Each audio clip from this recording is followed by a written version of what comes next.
and then now look to Rabbi Rosenfeld Schueler to continue the case for the proposition.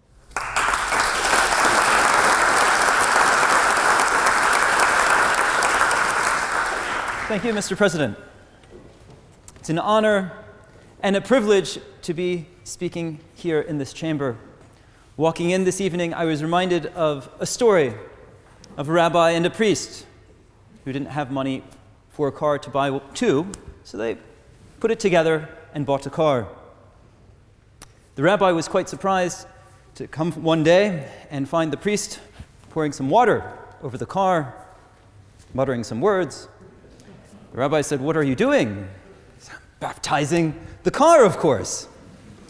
Of course, the priest was a bit surprised as well to find the rabbi taking off a bit of the tailpipe the next day.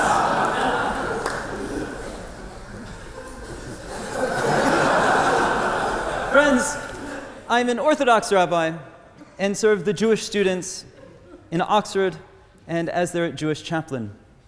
I support the proposition this House believes religious freedom supersedes civil liberties. I should say at the outset that the proposition presents a forced dichotomy that doesn't necessarily need to be, and there shouldn't necessarily be a conflict between them. I understand as well that there's a discussion about the semantic differences between rights and liberties. For the purposes of my discussion, liberty is freedom from interference by another, usually the state, in your presumed rights. Civil liberties are the underpinnings of our British democracy. Religious freedom is the right to practice whatever religion one chooses. Multiple components of civil liberties exist, and religious freedom is but one of them, while other examples have been stated already, the right to vote or due process. I recognize the importance of religious expression and variant views of religious expression in society, and part of creating a civil culture with nuance and with autonomy at times requires religious freedom to supersede civil liberties. However, this does not mean that religious expression will always be prioritized over other conflicting characteristics of civil liberties. When governments diminish, silence, prevent religious freedom, we must give pause to question how civil, just, or democratic is that society or that policy. I'll share with you some traditional Jewish viewpoints supported by Jewish law and look at some contemporary issues. It is the language of my Jewish tradition and heritage which has wrestled with the dilemma of how to have unique laws and rituals from wider society. Shmuel, a rabbi in the 3rd century, befriended a new leader in the Sassanid Babylonian Empire. He made the following ruling in Aramaic: Dina de Malchuta Dina.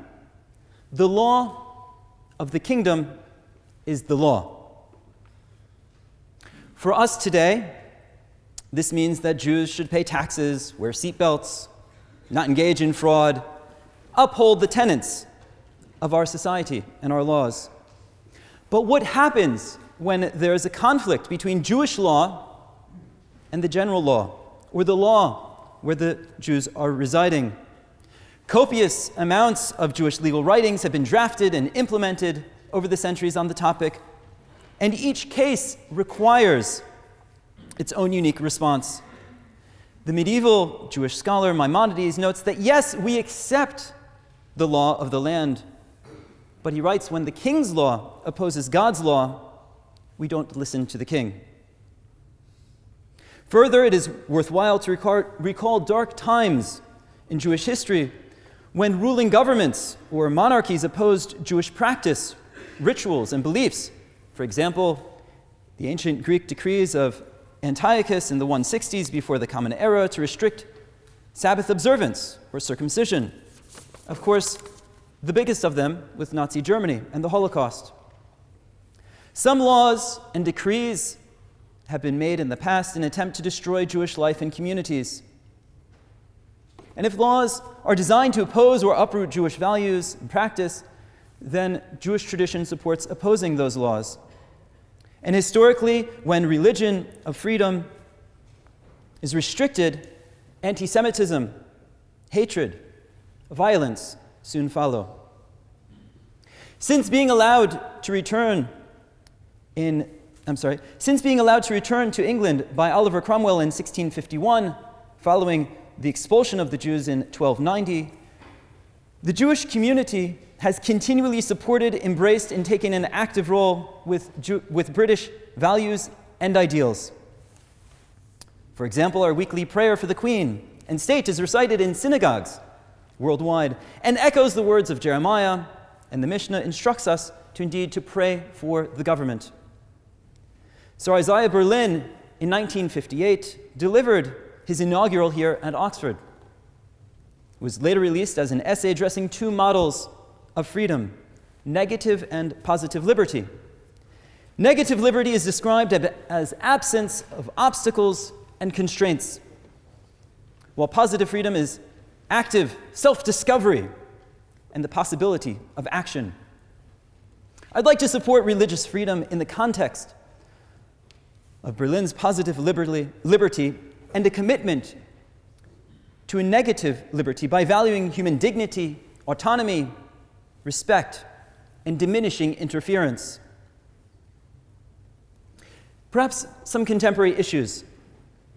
Mentioned already, circumcision, Brit Milah in the Hebrew. Circumcision of the foreskin is a Torah commandment, a Jewish ritual performed on the 8th day of a baby boy's life.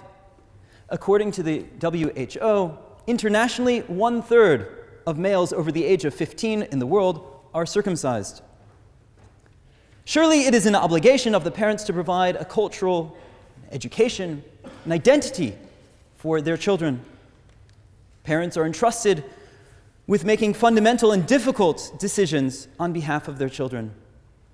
In this case, civil liberties are not compromised, as there's not a public risk issue. If religious circumcision, however, if it's declared illegal, there's a bigger question of what to do. Leave the country? Immigrate? Conduct the ritual in opposition to the law? There are choices. I have a 3-year-old at home, Oriel. Apparently he's named after a college here, or the college is named after him. I'm not sure.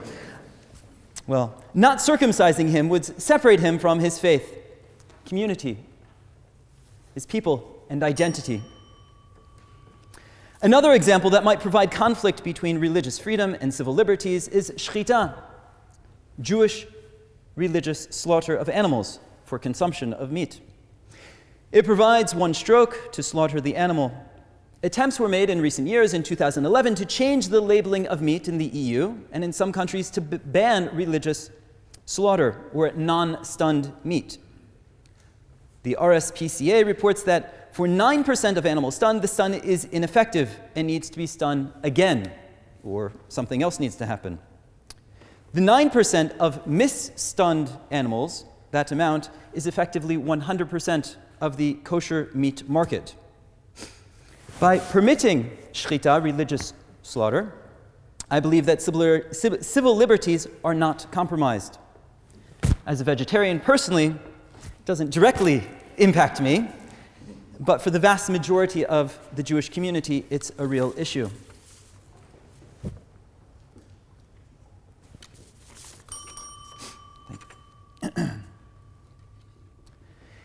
Eating of non-kosher meat is an issue that comes up as well in Switzerland. Since 1893, shchita, Jewish religious slaughter, was outlawed, and it's been argued that this was largely an anti-Semitic stroke.